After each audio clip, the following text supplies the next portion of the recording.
Bienvenue sur Top Invest, la chaîne des top d'investissement. Ici, on parle essentiellement d'entreprises de qualité.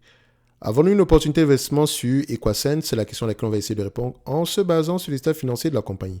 Je rappelle que ceci représente uniquement mon point de vue et non un conseil d'investissement. Et comme d'habitude, je me réserve le droit de me tromper.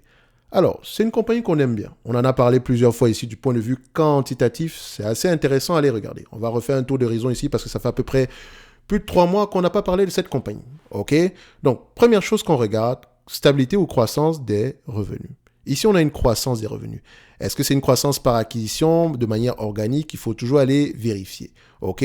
On privilégie toujours ici la croissance interne parce que la croissance externe a tendance à on a tendance à surpayer pour la croissance externe. Ici, on voit que c'est une entreprise c'est un mix des deux, mais le volume de croissance externe ici n'est pas vraiment très, très élevé ici.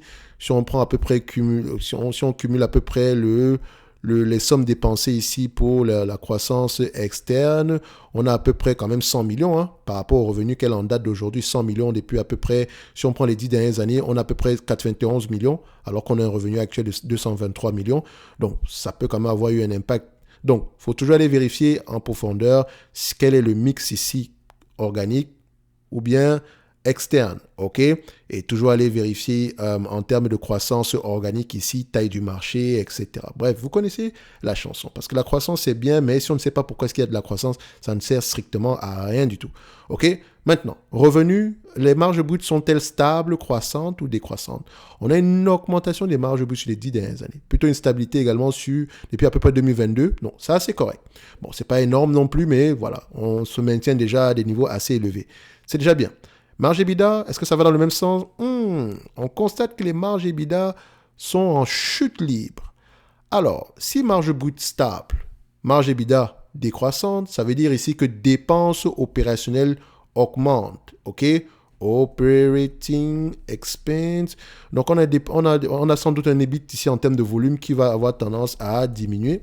Donc, on va vérifier l'EBIT ici. Donc, bénéfice opérationnel. Le bénéfice opérationnel est plutôt stable.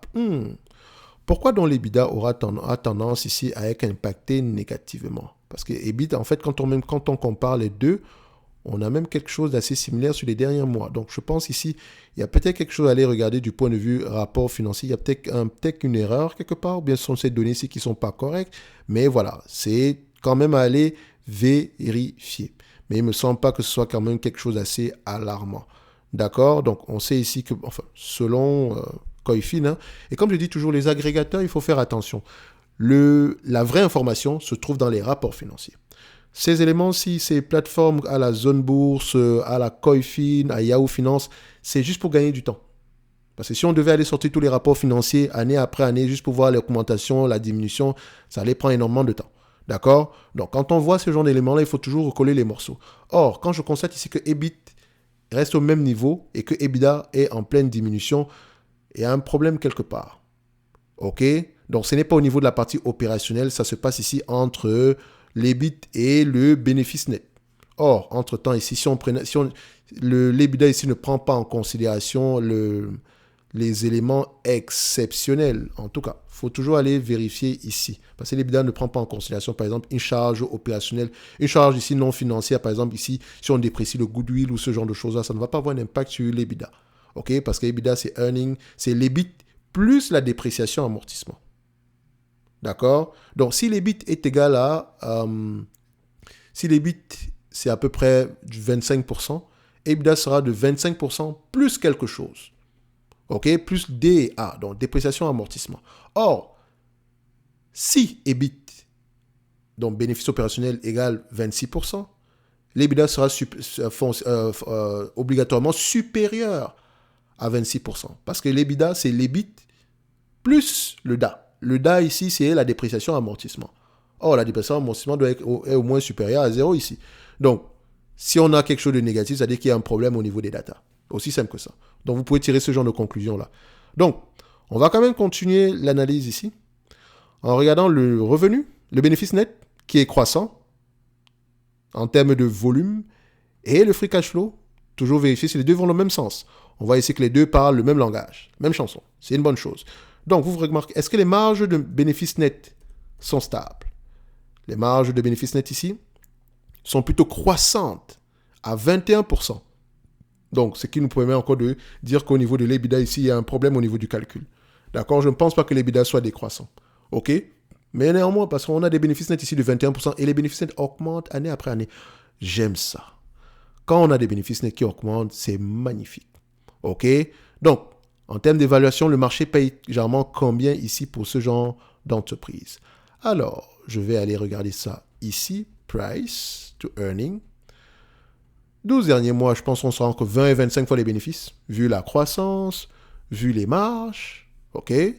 20 et 25 fois, on a à peu près 20 fois les bénéfices ici. Sur les 12 derniers mois. Si je prends les 12 prochains mois, en moyenne, ils payent à peu près 18-20 fois les 12 prochains mois, donc 5% par là. Donc, si je vais donc évaluer ma compagnie ici, enfin l'entreprise, il ne faut pas oublier tantôt de regarder la dette. Or, dette nette sur EBITDA donne ici à peu près 0,04. Or, l'EBITDA ici, vous avez vu que le chiffre n'est peut-être pas bon. Donc, on va regarder l'EBITDA, la dette nette en termes de volume. On va la comparer au bénéfice net. On a à peu près 22 millions ici de dette nette, alors qu'on rapporte à peu près 48 millions de bénéfices nets. Ça ne vaut même pas la peine de... Voilà, c'est correct. On va se dire ici une chose. Hein, voilà, on va se dire qu'il n'y a pas de dette. OK, parce que c'est insignifiant. On peut repayer la dette nette ici en moins d'1 an.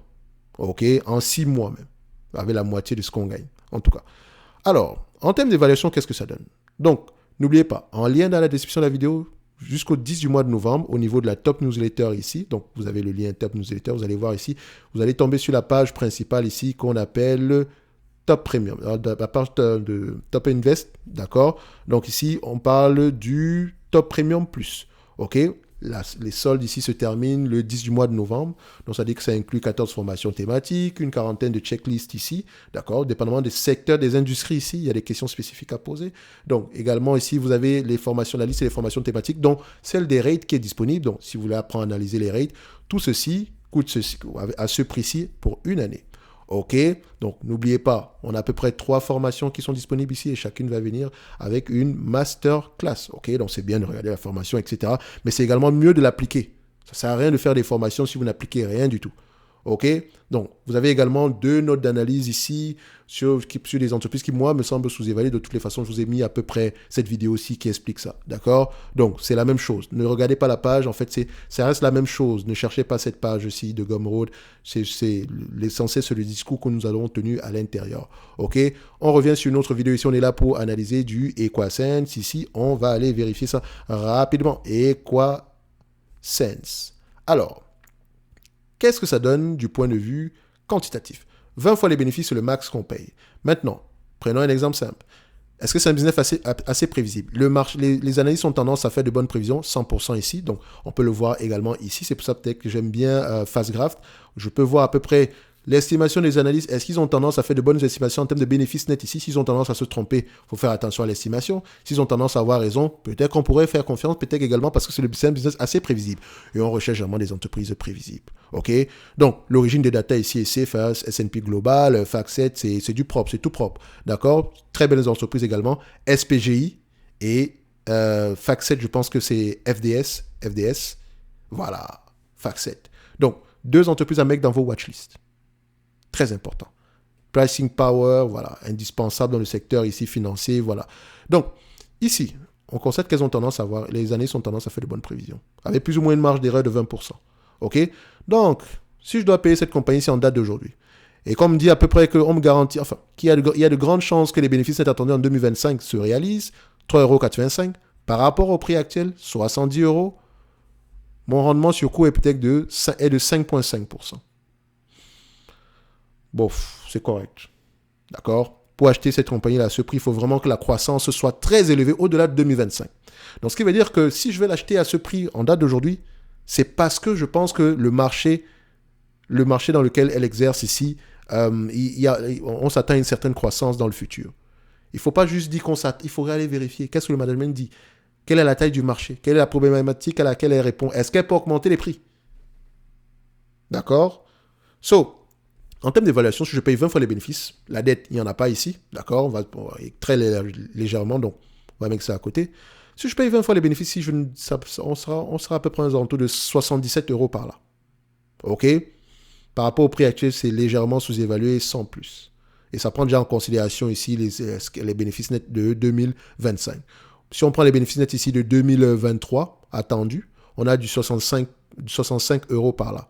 Donc voilà, c'est presque au même niveau qu'en date d'aujourd'hui. Entre 65, 70 euros, c'est pas grand-chose. Hein. C'est la même chose. Donc l'entreprise ici est légèrement sous-évaluée. Parce qu'il faut quand même prendre en considération une légère croissance. On a dit légèrement sous-évaluée, sinon correctement évaluée ici. Maintenant, tout dépend du potentiel de croissance au-delà de 2025. OK? Donc, ceci n'est que mon point de vue et non un conseil d'investissement. Comme d'habitude, je me réserve le droit de me tromper. N'oubliez pas, en lien dans la description de la vidéo, vous avez accès ici à la Top Newsletter. N'oubliez pas, quand vous arrivez sur la page principale, abonnez-vous à la Top Newsletter. C'est juste ici en bas, Top Newsletter, à ce niveau-ci. Pour ceux qui veulent Top Premium Plus avant le 10 du mois de novembre, au prix qui est affiché devant vous, ou bien qui va s'afficher devant vous. Et vous pouvez également avoir accès ici à ces éléments qui sont gratuits, donc celui-ci et celui-ci. D'accord? Attention, les notes de rappel, c'est pas gratos, c'est parce que c'est ma page, en fait. C'est pour ça que c'est écrit gratuit, d'accord? Mais ça, c'est ça et ça, c'est pas gratuit. Donc, si vous voulez juste la formation sur les rates, elle est là, disponible aujourd'hui. Si vous voulez la formation sur les rates, ainsi que les 14 autres suivants qui vont venir, ainsi que les 2 autres qui sont disponibles au-dessus des rates ici, vous avez à peu près tout ça à ce prix. Donc, c'est à vous de voir, individuel, commun, c'est à vous de voir. OK? Donc, uniquement jusqu'au 10 du mois de novembre. Alors, dites-moi en commentaire à quel prix vous avez acheté du Equasense. OK? Et qu'est-ce que vous pensez par rapport au futur de cette compagnie-ci? Vous avez également une information par rapport à la taille du marché ainsi que les concurrents. Laissez-nous savoir. OK? On va se donner rendez-vous sur la prochaine vidéo. D'ici là, portez-vous bien. Merci.